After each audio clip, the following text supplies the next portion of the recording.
Hello, ladies. So, welcome to my channel. We do women empowerment, define the odds. And today it's Mother's Day, so I have a special guest with me, my mom, Jermaine. And my mom's from a little island outside of Grenada called Carriacou. And mom, just tell us a little about yourself. So, I know you became a, we'll start, I know you became a mom very early in your teenage life. Just tell us what was that like? Was it scary being a mom so young, getting married and being a mom so young? Yes, it was a bit scary because I was not at home. I became a mom in Grenada. I was married in Grenada at a very young age, and I was not around my own family, but I met a lot of friends and very nice people in Grenada. So that's why I'm here, because my family was in Carriacou and I was in Grenada in a strange island. Mm. So, and that's good that you made friends. Did you have any mentors? Become when you became a mom, did you have anybody you can look up to? Anybody you can tell your struggles or your challenges? I had an aunt-in-law, and I had other people who was friendly with my husband's grandmother and his mother and his mother and so on, and his aunt. Mhm. So and children, they're always very, very nice to me. Okay. So I know, I mean, you're my mom, so I know this. Not having, because your mom was not present or not alive, when you became a mom yourself. Was that important to you, or is that something that you think you could have had some value from having your mom alive or Oh, present? I miss my mom so much all throughout my life. I think I still miss her because there are many questions I had to ask my mom, and many things when I have a problem. Who would you like to go to when you have a problem? Mhm. But your mom. And things about growing, being a mother, about how to raise a baby, what to do with a baby, all Mhm. the mom, but she wasn't there. So I missed her very well, very much. Hmm. And I can understand because when I became a mom, I had lots of questions for you. And sometimes the long nights and oh my God, I don't know what to do. And the child has a this, and I can call you and you'll give me some homegrown remedy or some experience of yours. And it's really calming to hear your mom say, it's okay, other babies, my children went through this too. So thank you for that. And thank you for being that mom that I could always, that all of us can call. And you know, voice our concerns or ask questions too. And I want to point out, Mom, you look very lovely. Sorry, the outfit's very nice. I love the purple on you and the brooch. So, so that looks very nice. Thank you. And Thank you. just because it's Mother's Day, I'm gonna ask, and I know your mom passed away at a very young age of yours. Any memories you have of your mom? Anything you could remember? Yeah, yeah. Remember my mom playing a little game with me. I remember that. I remember some other things. She used to play this little pinchy with me with hand on top of the other, catch a fire. I Mhm. remember that. But I can't remember my mother's face. I don't know what her face looked like now. I can't put her face together. But Okay. I little things that this little game and other something else that I I could remember that my mother said. Okay. Okay. And I know from talking to families from Carriacou, you look like your mom. So maybe if you look in the mirror, you'd see what your mom looks like. So Yeah, all my life growing up, people said that to me. And you know another thing they used to say, you wouldn't be lucky at all because you look like your mom. Well, in a way, kind of, yes, but in another way, when I get to know the Lord, I think I am blessed. I think God mhm, blessed me that I think I'm lucky because I I think have you are too. lovely children and I have no regrets. Oh man. Well, I think you're blessed too, and I think you're lucky too. I'm gonna switch gears a little, Mom. And I know when we were growing up, we weren't very rich. But I can say you've tried to expose us to everything, things that you never dreamt of, probably never had. And I remember you take our sisters and stuff to the Parliament building, and you exposed. We were Adventists, but you exposed me to the culture, carnival, and the sort of stuff. What was the purpose? Taking my older sisters, for example, to the Parliament building. Tell us about that. Yeah, because I live in a little town in Carriacou. It was a town, doesn't matter how small it is. Mhm. And when I moved to Grenada, we were living not in the town. So then I was saying to myself, everything that happens in Grenada, because we had a representative in Carriacou, we will get to know because they always have a meeting and and they're Market Square, and they will tell us everything about what they're doing to Carriacou, what is happening in Grenada, all the development and governmental affairs. So I think my children would grow up not knowing many things, not being in a little town or in a big one. So I have to give them as much exposure to many things, especially about the country in which they were born. Wow. So I used to take them to the parliamentary debate. I used to take them mostly to when they're having the budget debates. Wow. And in the budget, and I'm amazed when I get to the door, the policeman is standing there. I am thinking they're going to say to me, "Why are you here with these children?" But they never. I was so happy. They just waved me in and told me to go and have a seat. There was such love. Policemen in those times. I don't know for now if they still have this courtesy, but I was very, very happy. And more than once I brought a little snack, and they were well-behaved children, was 3 of them. We sat there and we listened to all the shouting and the pounding on the table and all the Mr. Speaker and so on. So because I wanted them to have the best of education in life, with education in politics, education in history of the country which they live, to get to know many, many things. That because we are living in I realize it's an ever-changing world, and their world when they grow up will be different to mine. So I wanted them to have a knowledge of what is going to happen in this little island, the changes and how they could do those things. So, Mom, you know what? I find that very, very profound, and I find that that's such great vision because you're a teenage mom, married and a teenage mom with 3 little children, coming from a very tiny island. And guys, Grenada is tiny and Carriacou is even smaller. But you had that vision that you wanted to expose very few parents. I think probably you were the only mom sitting in the parliamentary building, listening to a budget debate with 3 children, maybe 3, 5, 6, 7. So that is, Mom, really good vision, good insight to, at such a young age, just think about the dream you have for your children later on in life. And it's paying out because some of your children are involved in politics now. So we'll come back. So it is paying out. Mom, I have another question. And along that lines, because I remember also you signing me up in piano, and in our little village, there wasn't a lot of people taking piano classes. What was the goal of that? Is it? Well, I grew up in Carriacou with, let me see, 1, 2, 3, about 5 or 6 of my older relatives, because I grew up with older people, my great and great aunts and great uncles and great uncles, and they had pianos. So I always wanted to learn to play music, but those days they were so different to now. They would not teach you. They would show you how to play the piano, but they would not really teach you because they'll play it for you and you'll listen. So I wanted my children to learn to play piano, to learn to know music. So all these things in life that they go forward in life in some way that would help them when they grow up to be what, they're supposed to be in different areas of life. Well, thank you. And because of that, my daughter plays piano too, and my son. I think of those times, and I appreciate, Mom, because we didn't have a lot of money, but you got us into those things. And I want to thank you there, because I know in our neighborhood, kids didn't wear shoes, and I'm not putting down kids that weren't wearing shoes because parents couldn't afford it. And you had about 6. By the time I was born, I was number 4, and then there were 2 kids that came after me. But I can say that we've gone to school clean, dressed, clothed, always wearing shoes and and socks, and at church we were well dressed even if we didn't have a lot. So thank you, and it just instilled a sort of pride in us. So thank you for that. We felt that we were really special even if we weren't very rich. And even thinking about the foods that you'll make for us, you always try to make it special. It wasn't just green bananas, it wasn't just ripe bananas. It'll be smashed with milk, the green bananas will be smashed into something like mashed potatoes, the equivalent of mashed potatoes here. So thank you for always making us feel like we never felt poor or anything like that. And thanks, I guess, to you and Dad, and I know you did a lot for instilling those things in us and doing those for us.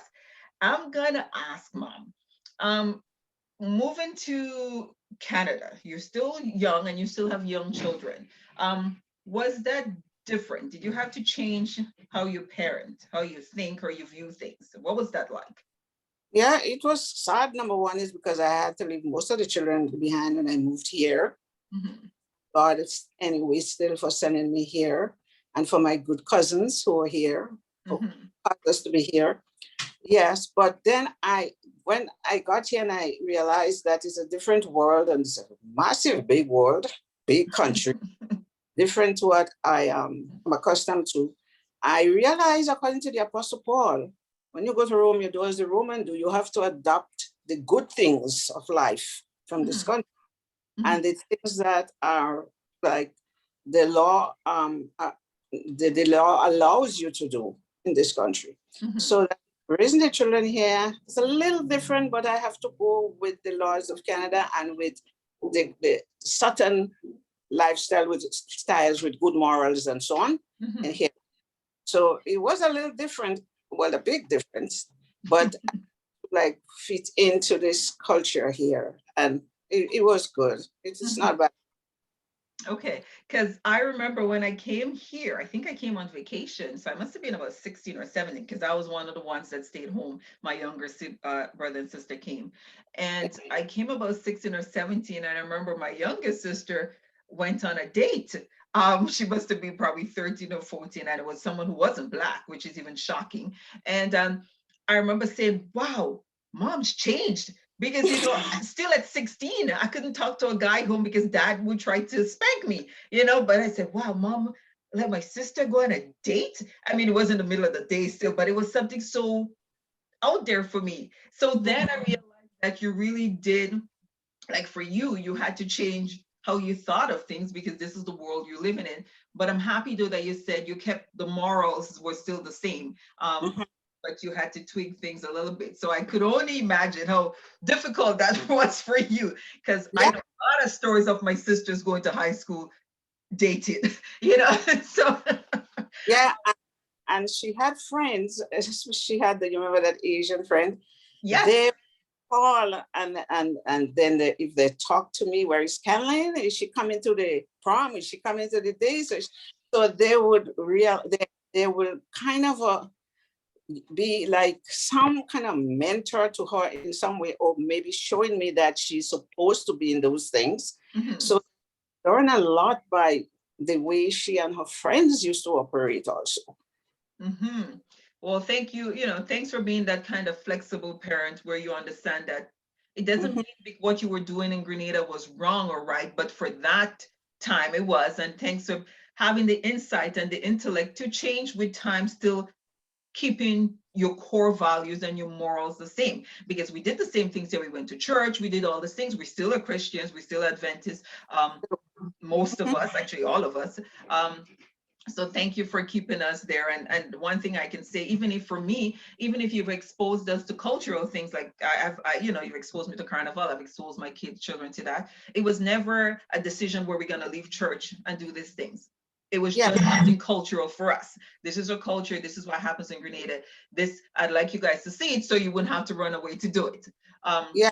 so, Yes, it's like you have to tell your children what's right and what's wrong. mhm, Don't know what the wrong is, they would not know how to abstain from the wrong. So then you mhm, say, hey, this is kind of what we don't believe in it, but you can look and see what it is like. And this is part of your history because you are in this country. So you may be in school, they might have asked you to write something on carnival. If I don't let you see it or anything, that could hold my children back. So I know there are many things they had to be exposed to because they are growing up and they will become adults someday and they will want to even write something about Grenada, about their childhood. So they have to know mhm. a lot about growing up.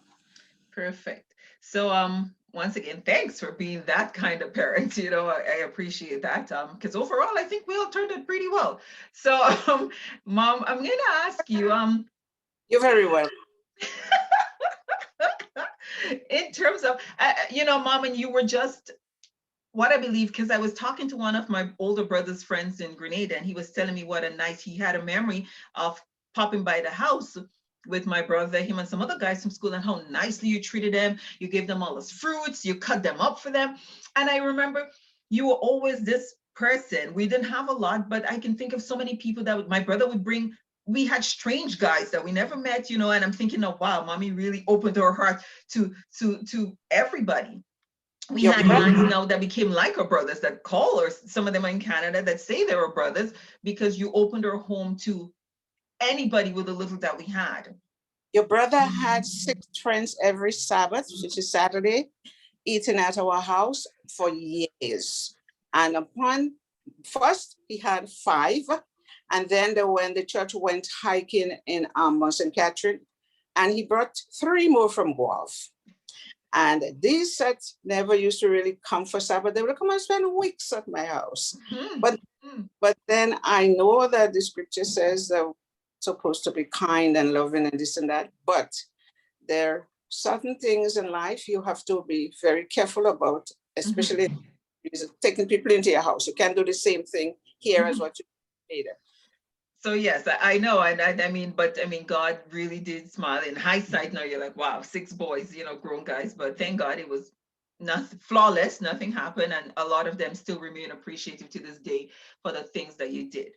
So thank you. And that's what being a mother is like, right? You extend your love to whoever needs it. So thank you for doing that.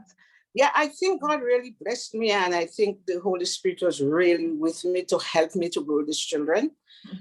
Because I remember when I had 3 of them, I have to take them to the doctor, take them here, take them there. And if I'm going to funeral, I never trust to leave my kids with people. So I would take them to funeral. Then people will be kind of giving me a little eyes, but I have one in each leg and one in the middle of the funeral bus, because sometimes is a bus trip. I go to my kids, and my mind is at rest and at peace. I don't want to come home and hear any of my children saying anything happened to them, or this person do this or that. So I always had them with me wherever I was, which I thank God for that strength. Yes. And I remember you taking us. By then, now you would have had, well, Aaron and them were older, but you had myself and my 2 youngest siblings, and we'll go to sports. I remember going to my brother's sports because they did track in high school. And you were the one parent, actually there were 2 women, but you had the 3 kids. It was me, myself, and my 2 siblings. And you would run around the track, Mom, as fast and faster than the athletes. First leg, you didn't know the name, so you were like, go Yellow House. Second leg, you'd be like, go. When it came to my brother Aaron, he'd be like, come on, Aaron, come on. And Mom would be speeding around the track, as much runs that Aaron would make, with Kenlyn, Kimley, and myself dragging in a circle. And when it became, I think it was Weight Smart, after then you switched to weight. You were always the highlight of all sports, Mom. So all activities, you were right there. You were there with the kids. I remember people saying that all days after, how I was running around after myself. You always did. I think that was the best of life in those times, to enjoy things with your children. And I think having them young is not a bad thing at all. They grew up with me. I grew up with them. So I'm gonna wrap up, but 2 things I wanted to say. And you were, Mom, honestly, you were that mom. You played with us, and I have beautiful memories, and it wants to bring me to tears. For those Saturday nights were like, we'll come home, and we used to do rubber dubber dub, 3 men in a tub, and Mr. Wolf, what time is it? And you'll chase. I remember chasing, because Aaron, my older brother, would like to run.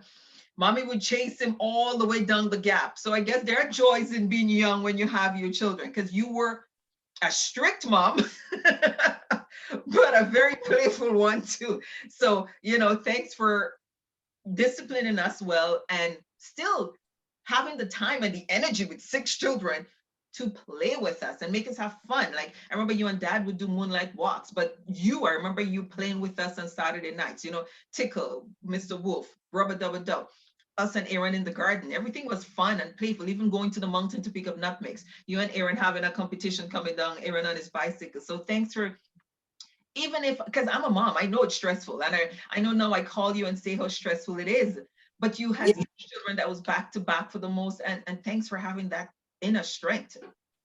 I remember this time it is when you guys are home in July and it's raining. Aaron made a wooden guitar, and Aaron would play that guitar and we would sing. Most of all was down the lane I watched, and there was Mary. There, But here, golden lips like cherry. It's so good to see the green The grass green, at home. green grass at home. Yes. Picking that piece of thing he made, they call it The guitar. banjo. Yes, the wood banjo. And we'll be singing, and it's raining cats and dogs and you can't go out. So I know I have to find a way to keep children from getting into mischief, like interfering and fighting with each other. So we sing, and then we'll sing spiritual songs. We'll do a lot of little things together in order to make you guys happy. Well, thanks, Mom. And even you mentioned, and I'm wrapping up, you mentioned the rainy seasons. And yes, even that, when it's pouring, it used to be fun times at home. We'll go to the garden, we'll get the corn, we'll roast the corn, you'll roast the corn for us, we'll make cooks, you'll pick up buckets of mango, we'll come home. And so even that, even when we're macing the nutmeg and stuff, there was something exciting to look forward after, because we have mangoes that you made, or you're going to make some, we're going to roast some corn. Or when you come from Carriacou, you're going to bring us asham, and you used to patch the corn, so you brought some of your cultures with you from Carriacou, and thank you, the patch corn and all this stuff like that we'll do, the cuckoo and all these things. So thank you for, though you were very young becoming a mom, for still remembering and bringing all this value into your lives. And now that I'm a mom myself, I don't know how you did it, because with 2 children, it is difficult. With 6, I can only imagine. And, the first 4 are close in age, and the next 3 are close in age. The next 2 were close in age. So I'm the middle one that was kind of between them all. So lastly, Mom, I'm going to ask. Yes, but I have to say, this day, my cousin in Scarborough says she has 3 children. She went, how you did it with more than 3? I said, by the grace of God, I have to give God all the praise. So thank God for that. So in wrapping up, last question for you, Mom. Now we're all grown, the 6 children, and obviously your personalities are very, very different, and you have conflicts. What advice would you give to a mom out there? How do you resolve conflict, yet keeping us together still? Like, we're still very good friends. I mean, we do fight. We always come back. Some of us call you to complain. I'm sure you hear it from 6 different kids' opinion of what happened. How do you stay neutral most times, and how do you keep us together? Well, I learned, not since I was very young, when I used to visit my sister and her husband having that conflict, I learned not to take sides. But when he's not there, I learned how to talk to my sister and give her advice and tell her what to do. So I learned not to take sides, but in my mind, I know definitely who is wrong and who is right. And I learned what to say to some of you and what not to say. So then I keep the peace by not saying, this one told me that and that one told me this. I will listen, and then I will make my own decision, and then I'll give my own advice, what to do, how to go about being in peace with each other. And I know you guys love each other, but conflict is something that happens in this life, no matter how loving you are. So I learned to not take sides and not to give away anything from the other. Wow. So that's very good advice, Mom. Thank you. Learn how to keep your peace, ladies. Learn when to give advice, and learn how to not take sides. And Mom, I want, on behalf of all of us, thanks for, I know your marriage didn't work out. But thank you to you and Dad, and thanks for having us in a family, that really, and I know you and some of your in-laws are still friends, and some of you are pretty close still. So thanks for having us into a really warm, loving family, and the Lewis family, and thank you for that. But Mom, most of all, thank you for, even if you had no mentors, you didn't know how to do it, you were a teenager, you really did a good job, whether you were stumbling along the way, praying through it, crying through it, Thank you. Thanks. We've grown up, I think, to be wonderful, beautiful people, all of us. So I want to say thank you very much for that, and happy Mother's Day. And once again, Mom, honestly, the outfit is rocking. So any last words? And you, honestly, Mom, you outdress Mona Lisa behind you. I'm going to say that. But any last words? Yeah, I thank God for you guys, my children. It's the teenage years, which everybody was saying to me, when they become teenagers, it will be hard. But I could tell you by the grace of God, my children, teenage years with me was not that hard. It's a little rocky, but not to any great extent. No one affected me in no ways. And they all listened, even if they tried to see if they can trick me in certain things. But I thank God for my children. I thank God I had you guys. And I'm blessed, I think, to have my children.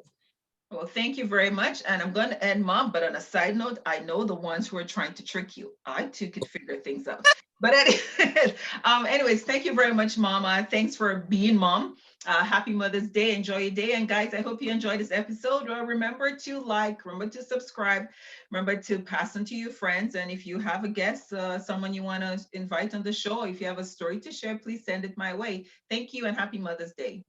Well, thank you to you and all mothers out there. Thank you. Bye-bye. Bye.